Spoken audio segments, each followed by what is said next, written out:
Alors, Promofemmes, en fait, la préhistoire de Promofemmes, c'est dans le centre médico-social que des cours de français ont été lancés, animés par l'ASTI, par des étudiants de l'ASTI. Et c'est Anne Lopez, directrice du CMS, qui a pris cette option de créer des cours pour que les consultations de nourrissons se fassent bien. Donc, en fait, c'est un souci de santé au départ qui a été à l'origine. Ça fait partie de l'histoire, ça fait partie de notre ADN. J'arrivais par l'ASTI comme animatrice d'Alpha. On s'est retrouvés avec aussi une autre animatrice qui a tout à fait participé aussi à la création de Promofemmes, Françoise Issarag, qui elle avait été instite dans le quartier et donc connaissait certaines femmes qui venaient à ces consultations et qui assistaient aux cours, et connaissait aussi la problématique de ces familles. Et avait indéfinitivement, il fallait que les enfants réussissent et il fallait donc pour ça que les femmes soient formées au français. Alors les cours de français avaient commencé en 89 et nous on est arrivés vers 90-91. Jean-Paul Beudin et le CLAP, on avait des liens très forts puisque c'était eux qui assuraient notre formation pour être alphabétisés de façon correcte. Et sur l'interculturel, ça a été notre béquille et notre moteur, qui nous ont dit il faut qu'on crée une association, pas d'autre solution. Et parce que ça devenait important, ça avait commencé à prendre de l'importance.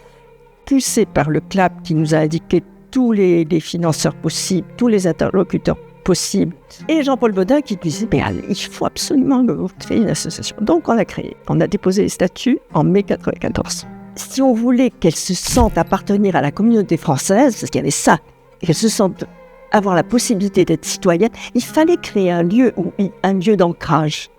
Il faut dire aussi qu'à l'époque, parce que je crois que aujourd'hui c'est important de le dire, on était animés, les formatrices, par un moteur. On n'en pouvait plus d'entendre les propos de Le Pen contre l'immigration, contre les étrangers, c'était impossible. Et ça, je crois que ça aussi, ça nous a motivés fortement. Le fait que Françoise avait été instite dans le quartier, connaissait certaines femmes, ça a créé un climat de confiance tout de suite. Et du coup, il y a plein de femmes qui nous ont fait plein de demandes très diversifiées. Il y avait un esprit de sororité qui s'est créé, qui a fait qu'on se sentait...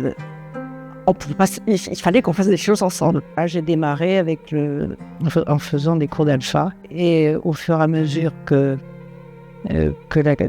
l'association se développait sur des bases bien établies, je me suis dit je vais essayer de m'investir un peu plus. Et du coup, avec Anne, on a fait conseil d'administration, le bureau, voilà, ça s'est structuré et l'arrivée des médiatrices a été le choc qui a provoqué l'explosion de l'association.